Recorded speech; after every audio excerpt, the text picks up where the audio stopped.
کیا آپ نے کبھی سوچا ہے کہ ایک زندہ انسان کا نماز جنازہ پڑھا جائے؟ آپ یہ سن کر حیران ہو گئے ہوں گے، میں بھی لٹرلی یہ پڑھ کر حیران رہ گیا ہوں کہ کس طرح سے مولا علی علیہ السلام کی ڈیوائن پاورز کو ٹیسٹ کیا جاتا تھا اور کس طرح سے انہیں غلط ثابت کیا جانے کی کوشش کی جاتی تھی۔ تو واقعہ ہے مولا علی علیہ السلام کے دور کا کہ 3 یا 4 منافقین تھے جنہوں نے یہ پلان کیا کہ ان میں سے ایک یہ پریٹینڈ کرے گا کہ وہ ایک ڈیڈ باڈی ہے، وہ اپنے آپ کو مردہ کہلوائے گا، اور باقی سب اس کو ایک جنازے میں ڈال کے مولا علی علیہ السلام کے پاس آئیں گے اور ریکویسٹ کریں گے کہ مولا آپ جو ہیں یہ جنازہ پڑھیے، اور مولا علی علیہ السلام اگر پڑھ دیا انہوں نے وہ جنازہ تو ان کی ہم سب کے سامنے توہین کریں گے کہ یہ کیسا عالم ہے، یہ کیسا رسول اللہ کا جانشین ہے جو کہ ایک زندہ انسان کا جنازہ پڑھ رہا ہے۔ تو کیا بھی ایسا ہی گیا، ان میں سے ایک جو منافق تھا اس نے یہ پریٹینڈ کیا کہ وہ ڈیڈ ہے، اس کو جنازے میں رکھا گیا اور وہ جنازہ آمادہ کر کے آگے لا کر رکھ دیا گیا مولا علی علیہ السلام کے پاس، اور ان سے درخواست کی گئی ہے مولا اس کا جنازہ پڑھوا دیجیے۔ مولا علی علیہ السلام جانتے تھے، اوبویسلی رسول اللہ کے پہلے جانشین ہیں تو جانتے تھے کہ یہ زندہ انسان ہے اور میرے ساتھ کیا یہاں پر امتحان ہونا ہے یا میرا کس طرح سے یہ ٹیسٹ لیں گے۔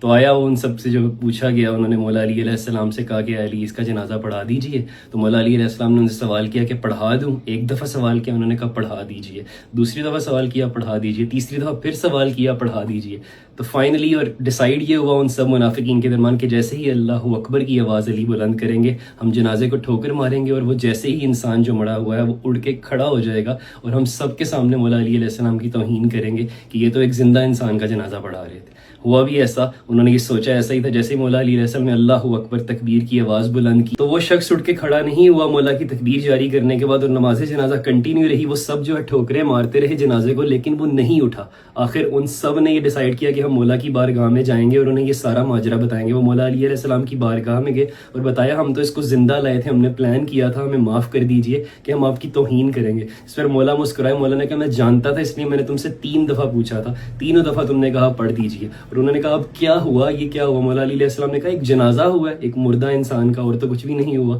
ان کے ریکویسٹ کرنے پر کہ مولا ہمیں معاف کر دیجئے، ہم سے غلطی ہے، مولا علی علیہ السلام نے زیر لب کچھ لفظ ادا کیے، وہی مردہ انسان دوبارہ زندہ ہو گیا۔ تو آخر میں یہ نتیجہ نکالوں گا کہ جناب حضرت عیسیٰ جو ہیں، جو کہ مردوں کو زندہ کر دیا کرتے تھے، یہ حق بنتا ہے کہ مولا علی علیہ السلام کا جو بیٹا ہے یعنی 12واں امام مہدی، وہ جب آئیں گے تو عیسیٰ علیہ السلام ان کی امامت میں نماز پڑھیں گے، کیونکہ جو عیسیٰ مردوں کو زندہ کرنے پر قادر تھے، علی علیہ السلام اور ان کی اولاد زندہ کو مردہ کرنے پر بھی قادر ہے۔